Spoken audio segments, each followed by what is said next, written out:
Friends, आज हम class 10th SST civics से रिलेटेड लेसन 7 स्टडी करेंगे, स्टेट गवर्नमेंट। लेसन 7 में स्टेट गवर्नमेंट में हम इस टाइप से डिस्क्राइब करेंगे।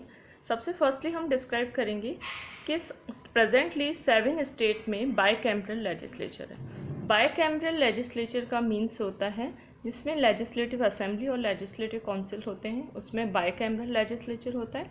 और यूनिकैम्परल का मीन्स होता है जिसमें ओनली लेजिस्लेटिव असेंबली होते हैं। तो स्टेट लेजिस्लेचर से रिलेटेड हम 3 ऑर्गन्स के रिलेटेड स्टडी करेंगे।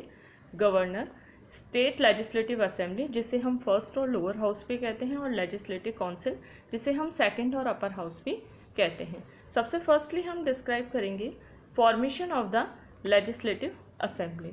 Formation of the legislative assembly में सिमिलर है जो हमने लोकसभा में स्टडी किया था। सबसे फर्स्टली है number of member. Number of members में लेजिस्लेटिव असेंबली में टोटल जो मेंबर्स होते हैं, स्टार्टिंग में मेंबर्स थे 500, उसमें से 60 मेंबर्स जो मिनिमम मैक्सिमम मेंबर्स होने चाहिए लेजिस्लेटिव असेंबली में 500 होने चाहिए, उसमें मिनिमम मेंबर्स 60 होने चाहिए। इट मीन्स मैक्सिमम मेंबर 500 होने चाहिए और मिनिमम मेंबर 60 होने चाहिए। लेकिन जो इलेक्शन प्रोसेस है वो इस टाइप से है कि पूरा जो एरिया होता है उसे अलग अलग पार्ट्स में डिवाइड कर दिया जाता है, अलग अलग जो कॉन्स्टिट्यूंसी है उसमें डिवाइड कर दिया जाता है। कॉन्स्टिट्यूंसी में डिवाइड करने के बाद में जो पॉपुलेशन वाइज रिप्रेजेंटेटिव्स को अपॉइंट किया जाता है। जैसे इन केस 75,000 पॉपुलेशन है तो उसमें एक रिप्रेजेंटेटिव अपॉइंट होगा, लेकिन 1 लाख पॉपुलेशन है तो उसमें 2 रिप्रेजेंटेटिव अपॉइंट होंगे। नेक्स्ट पॉइंट आ जाता है हमारा रिजर्वेशन। रिजर्वेशन में हमारा है according to 95th constitutional amendment act 2009। 95th constitutional amendment act 2009 के अकॉर्डिंग शेड्यूल कास्ट और शेड्यूल ट्राइब्स को रिजर्वेशन दिया गया है, लेकिन जनवरी 2020 तक। फिर नेक्स्ट हमारा आ जाता है after the election of the state legislative assembly. अगर मान लो स्टेट लेजिस्लेटिव असेंबली में इलेक्शन हो गया है, लेकिन गवर्नर को ऐसा फील हो कि लेजिस्लेटिव असेंबली में एंग्लो इंडियन कम्युनिटी के किसी भी एक पर्सन को रिप्रेजेंटेशन नहीं मिला है, तो गवर्नर 2 मेंबर्स को नॉमिनेट कर सकता है एंग्लो इंडियन कम्युनिटी में से। नेक्स्ट हमारा पॉइंट आ जाता है टॉपिक से रिलेटेड, नेक्स्ट हमारा पॉइंट आ जाता है प्रोसीजर ऑफ इलेक्शन। इलेक्शन का प्रोसीजर क्या होता है? सबसे firstly governor Anglo Indian communities में से अपॉइंट करता है। फिर जो इलेक्टेड मेंबर्स होते हैं वो किस टाइप से इलेक्ट होते हैं? इन्हें जो सिंगल ट्रांसफरेबल, इन्हें जो एडल्ट यूनिवर्सल एडल्ट फ्रेंचाइजी के थ्रू इलेक्शन किया जाता है लेजिस्लेटिव असेंबली के मेंबर्स का। लेजिस्लेटिव असेंबली के मेंबर्स का यूनिवर्सल एडल्ट फ्रेंचाइजी के थ्रू इलेक्शन किया जाता है। नेक्स्ट हमारा पॉइंट आ जाता है qualification requires to become members of the legislative assembly. Qualification required to become the member of the legislative assembly. He should be a citizen of India. India का citizen होना चाहिए, 25 ईयर्स का as होना चाहिए। He should not hold any office of profit. किसी भी profitable job, it means किसी भी गवर्नमेंट जॉब पे नहीं होना चाहिए, मेंटली रिटायर्ड नहीं होना चाहिए, और उसे पूरी तरह से वो सारी कैपेबिलिटी होनी चाहिए जो पार्लियामेंट का मेंबर होने के लिए कैपेबल होना चाहिए किसी पर्सन को। नेक्स्ट हमारा पॉइंट आ जाता है कि इन केस अगर लेजिस्लेटिव असेंबली के मेंबर्स का टर्मिनेशन करना हो तो टर्मिनेशन किस बेस पे होता है? इट मीन्स लेजिस्लेटिव असेंबली के मेंबर्स को किस टाइप से हटाया जा सकता है। सबसे फर्स्टली हमारा आ जाता है अगर कोई मेंबर दोनों हाउसेस का मेंबर है, इट मीन्स लेजिस्लेटिव असेंबली का भी मेंबर हो गया है और लेजिस्लेटिव काउंसिल का भी मेंबर हो गया, तो उसे किसी एक हाउस से रिज़ाइन करना पड़ेगा। इट मीन्स दोनों हाउसेस के मेंबरशिप ज़रूरी नहीं है, एक हाउस की मेंबरशिप से उसे रेजिग्नेशन देना पड़ेगा। नेक्स्ट हमारा आ जाता है किस बेस पे टर्मिनेशन किया जा सकता है कि अगर कोई पर्सन विदाउट इन्फॉर्मेशन के लेजिस्लेटिव असेंबली में 60 डेज के लिए एब्सेंट हो तो उसे पूरी तरह से रिज़ाइन टर्मिनेट कर दिया जाएगा। नेक्स्ट हमारा आ जाता है इवन आफ्टर बीइंग इलेक्टेड। अगर मान लो वो इलेक्ट हो गया, लेजिस्लेटिव असेंबली में कोई मेंबर इलेक्ट हो गया है, लेकिन इलेक्ट होने के बाद ये फील हो कि उसमें वो कैपेबिलिटी नहीं है जो लेजिस्लेटिव असेंबली के मेंबर होने के लिए चाहिए, तो उसे टर्मिनेट किया जा सकता है लेजिस्लेटिव असेंबली की मेंबरशिप से। फिर हमारा आ जाता है टेन्योर।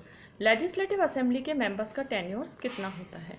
टेन्योर में आ जाता है लेजिस्लेटिव असेंबली के मेंबर्स का टेन्योर 5 ईयर्स का होता है, और जो गवर्नर होता है वो उसे डिसॉल्व भी कर सकता है उसके टेन्योर के पूरे होने से पहले।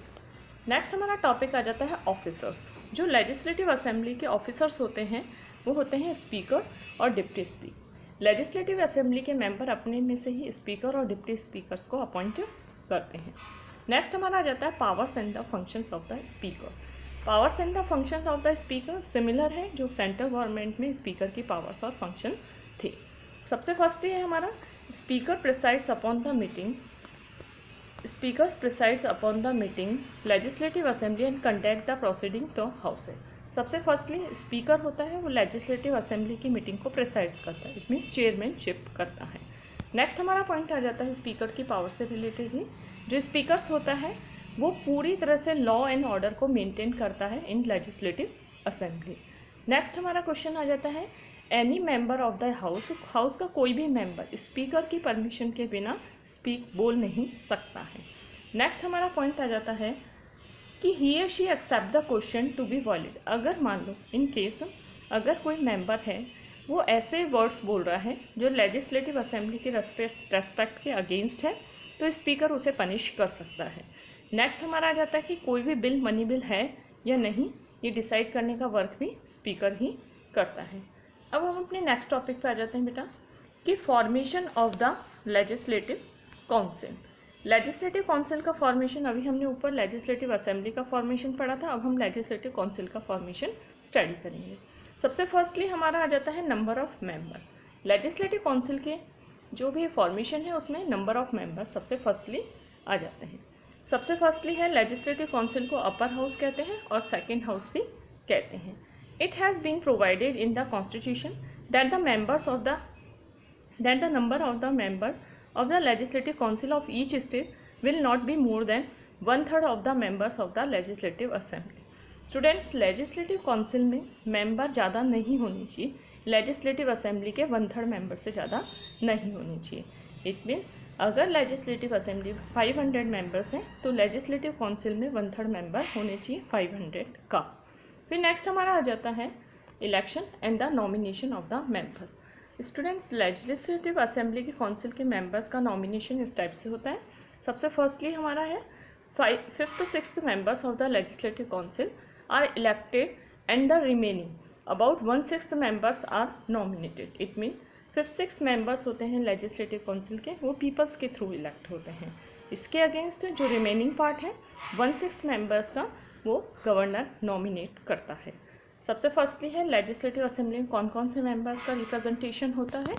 Electoral college of local institution. Electoral college of local institution, electoral college it means जो इलेक्शन जो मेंबर होते हैं इलेक्ट मेंबर्स होते हैं वो लोकल इंस्टीट्यूशन से बिलोंग करते हैं। इट मीन्स म्यूनसिपैलिटी, जिला परिषद और दूसरे लोकल इंस्टीट्यूशन में से 1/3 मेंबर्स रिप्रेजेंटेशन में आएंगे। फिर नेक्स्ट हमारा आ जाता है electoral college of legislative assembly. Members of legislative assembly it means legislative assembly के जो मेंबर्स हैं अप्रॉक्सीमेटली 1/3 मेंबर्स अपॉइंट होंगे, नॉमिनेट होंगे लेजिस्लेटिव काउंसिल में। फिर नेक्स्ट हमारा आ जाता है electoral college of graduates. It mean member graduation होनी चाहिए, ग्रेजुएट लेवल पे डिग्री उन्हें मिली भी होनी चाहिए। इसमें से जो मेंबर्स हैं वो कितने परसेंट होंगे स्टूडेंट, 1/12 मेंबर्स अपॉइंट होंगे, नॉमिनेट होंगे। नेक्स्ट हमारा आ जाता है बेटा अपॉइंटमेंट और नॉमिनेट सिमिलर है। नेक्स्ट हमारा topic electoral college of graduates, electoral college of legislative assembly, electoral college of local institution. तो स्टूडेंट्स हमने अपने फर्स्ट वीडियो में क्लास 10th SST से रिलेटेड सिविक्स का लेसन 7 का स्टेट गवर्नमेंट का फर्स्ट पार्ट स्टडी किया। हम अपनी next video it mean second video में हम रेस्ट पार्ट स्टडी करेंगे class 7 state government 10th class SST civics से रिलेटेड।